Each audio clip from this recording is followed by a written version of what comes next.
một sang khát biến làm đúng là dịch lệ rõ về hay đây ta buộc ta lại luôn ta lại hình bởi ní trả Campuchia hàng Việt Nam nên ta lại lịch sử cơ Campuchia đừng đã ra lâu đi lệ tưởng Việt Nam như lệ yêu mong đi Việt Nam yêu của nhố căn hị ta lại diệt chúng Campuchia xong ta lại nó nhớ bạn lại rằng tôi ép khuôn khá một bạn như gì nơi Campuchia luôn chính thức vạch mặt ra tận bởi đi chính hạt rẽ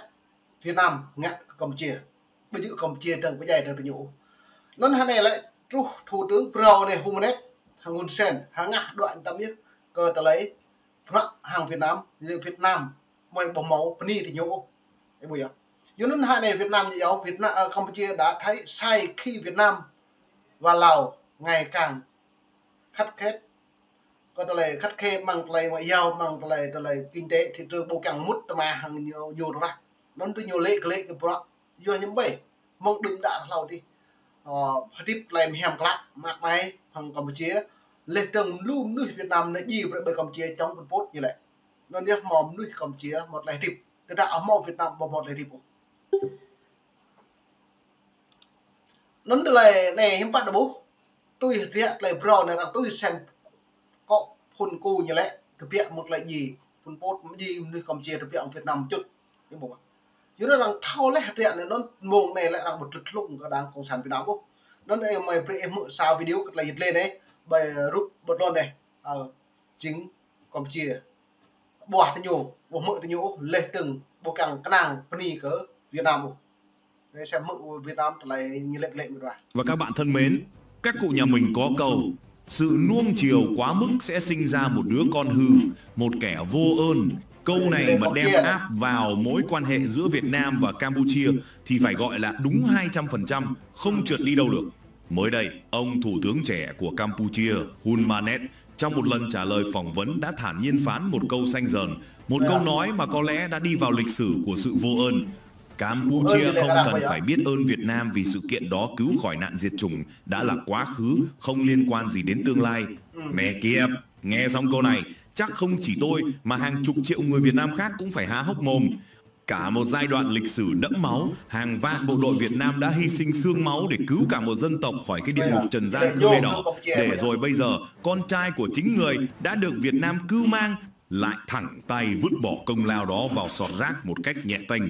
Nó giống như kiểu ông cứu một thằng bé sắp chết đuối, nuôi nó ăn học thành tài, cho nó nhà cao cửa rộng. Đến khi nó lớn lên giàu có, ông chỉ nhắc lại chuyện cũ một chút, nó đã bĩu môi bảo: thôi ông ơi, chuyện quá khứ rồi, nhắc lại làm gì cho mệt.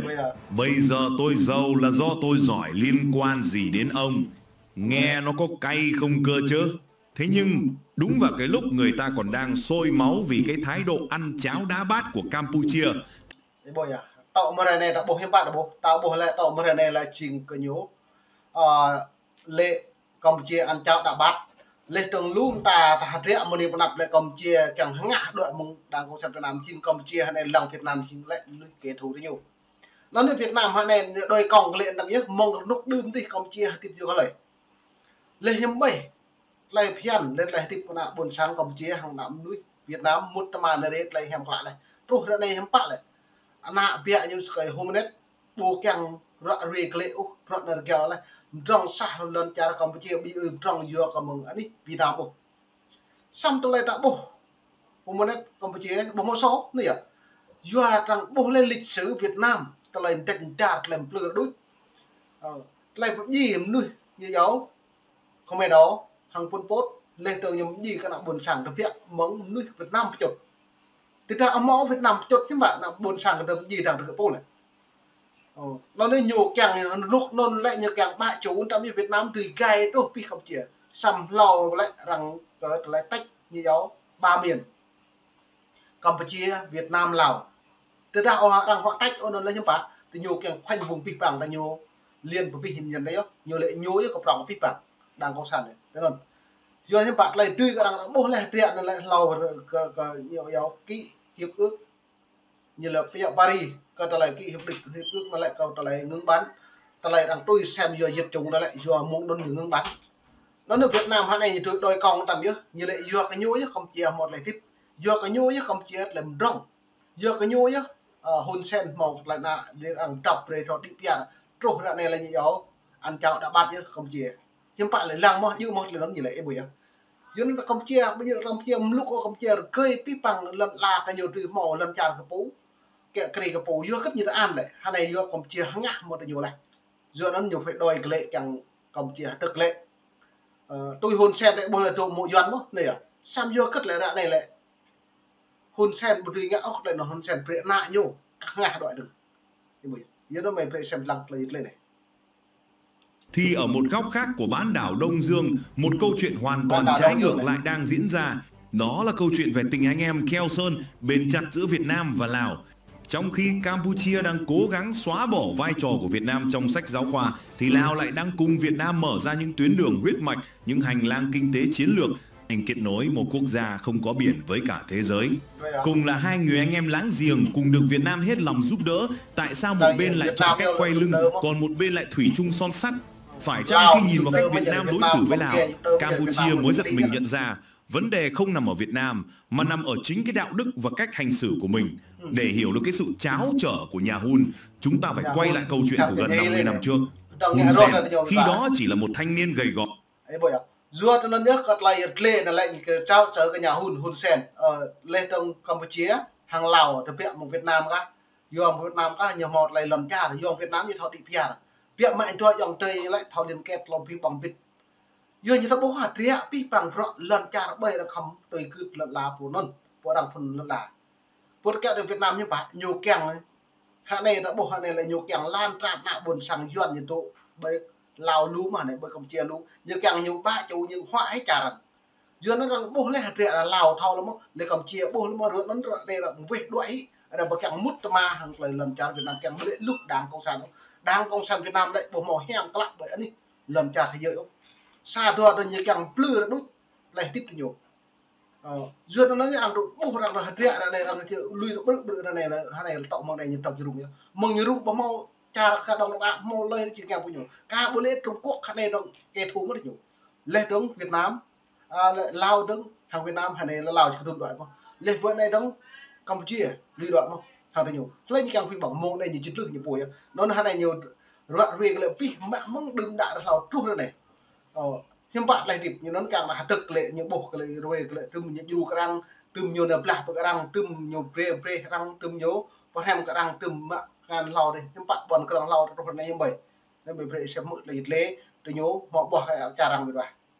mặt mũi hốc hác đã phải băng rừng vượt suối chạy sang Việt Nam cầu cứu trong tuyệt vọng. Cả dân tộc của ông ta đang bị cái lũ Pol Pot nó cho vào máy xay thịt. Việt Nam lúc đó cũng vừa mới thoát khỏi chiến tranh, nghèo đói rách nát nhưng vẫn không ngần ngại cưu mang giúp đỡ. Chúng ta đã đổ không biết bao nhiêu xương máu, chấp nhận bị cả thế giới cô lập, cấm vận để đánh sập chế độ diệt chủng cứu người dân Campuchia.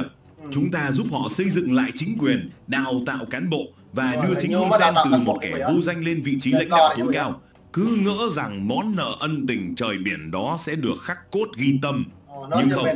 khi quyền lực và tiền bạc, đặc biệt là những đồng nhân dân tệ thơm phức từ Trung Quốc, nó bắt đầu ngấm vào, thì bản chất con người cũng dần thay đổi. Ông Hun Sen từ một người mang ơn đã dần trở thành một chính trị gia thực dụng, sẵn sàng đánh đổi mọi thứ vì lợi ích của gia tộc mình. Và rồi đời cha ăn mặn, đời con khát nước, người ta hy vọng rằng Hun Manet, một người trẻ được đào tạo bài bản ở phương Tây, sẽ có cái nhìn khác, sẽ biết trân trọng lịch sử. Nhưng không, ông ta còn đi xa hơn cả cha mình.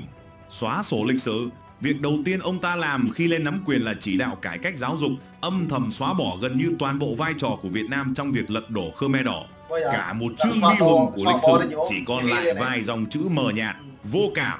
phát ngôn vô ơn. Câu nói không cần phải biết ơn chính là giọt nước làm tràn ly một. Nên không cần biết ơn như lệ đối với Đảng Cộng sản Việt Nam bây giờ. Do cất tơ mà còn Việt Nam hàng cầm chia tơ nhầm hàng ngạt nên lệ dừng rằng bột lấy gọi ta lấy lịch sử Việt Nam đối với Campuchia. Nên rằng lặng lệ bằng rạ bằng lèm nuôi lên bằng nách rạ lèm gì cầm nuôi Campuchia phun mông bạc Việt. Từ đám nuôi Campuchia Pol Pot hàng Campuchia phun Khmer Đỏ này nhìn năng mơ còn ta lấy diệt chúng lần vừa được viện muốn diệt dây từ Việt Nam lên tướng Láo hiếm bác một đó từ diệt dây từ Việt Nam mơ dùng bắt cái cắt lại xóa cắt lại nhiều lắc ra màu pro bẹ đứt xăm nhiều tổ thì ở bôi được giờ nó lại rung lên cái gì nào buồn sẵn cái lùi nhiều cái năng tôi bằng nghèo lên nhiều bẹ đã hành đến đoạt là cháu bà cháu pro cho đứt này gì nó bắt nạt cái đang mặc cái nhiều nên nhưng bạn nhiều nào tạm biệt nhú không phải giao thư bắc liền phải neo vậy đi còn Việt Nam lên được tập đi vào hem lịch ham tiền nó bắc lên lại như vậy tôi như vậy xong rồi bố lấy hạt rẻ này nhưng bắt lại cao lại mong đừng đã tơ Pol Pot của mấy đó hàng như đó có lại Campuchia phun lại bộc lạc này nó muốn vào cái bẹ nó lên chứng bằng cái nhiều bộ giờ này luôn đấy Việt Nam hạn này vừa cất mong đừng đã lò lại Việt Nam hàng Campuchia như mút mà này vật lại làm rác lại ngạn Hàn lại quý bòn này hạn này lại 80% người Việt Nam tụ vậy đi Campuchia này Hun Sen này những bố là tiền là lâu tới là nhiều càng xóa bỏ Campuchia chừng Việt Nam chừng lưu thông này mút mà này càng nhối kỳ cày nó hạn này là Campuchia Humanet những bộ tiền này nhang ngàn tâm chứ như lệ mây lần tràn mây bờ càng puni còn lần tràn phùi xong lịch sử này cả bố con ông Việt Nam nhiều còn khai lâu giờ đang ngạc nhiều thế đây Campuchia nhớ mắc lại làm an lịch sử cái lại những buôn cái nhiều bộ prai trong buôn sáng dịch chúng như nhau không mấy đó Pol Pot lần này nhắm bạn được bộ lại nó có đấy rằng soạn số thành nhiều đồng bậc càng chị kèm với nhiều đấy chị giờ nó mới phải xem lăng lên lên Một cú tát thẳng vào mặt những người lính Việt Nam đã ngã xuống trên đất Campuchia, tiếp tay cho chủ nghĩa cực đoan. Chính quyền nhà Hun đã làm ngơ, thậm chí là ngầm khuyến khích cho các làn sóng bài Việt. Hình ảnh lá cờ đỏ sao vàng của Việt Nam bị đốt cháy giữa thủ đô Phnom Penh, thậm chí bởi cả những nhà sư, là một nỗi đau, một sự xúc phạm không thể nào quên đối với người dân Việt Nam. Trở thành con tốt của Trung Quốc, đỉnh điểm của sự quay lưng chính là việc Campuchia công khai chống lại lập trường của Việt Nam và ASEAN trong vấn đề Biển Đông, chỉ để làm hài lòng ông chủ mới ở Bắc Kinh. Họ đã ok, peni pipang berbagai boleh là video mà tọa mà này muốn đi Nam Campuchia hàng Lào lại chính rằng bộ kèng có quý bỏng hơn lần chào Việt Nam hàng ngàn đội thì nhiều này nó nhiều mọi chuyện là pan chỉ là bạt ta là bạt đó là này nó hàng này nhiều rung của mạng cắt lại hàng ngàn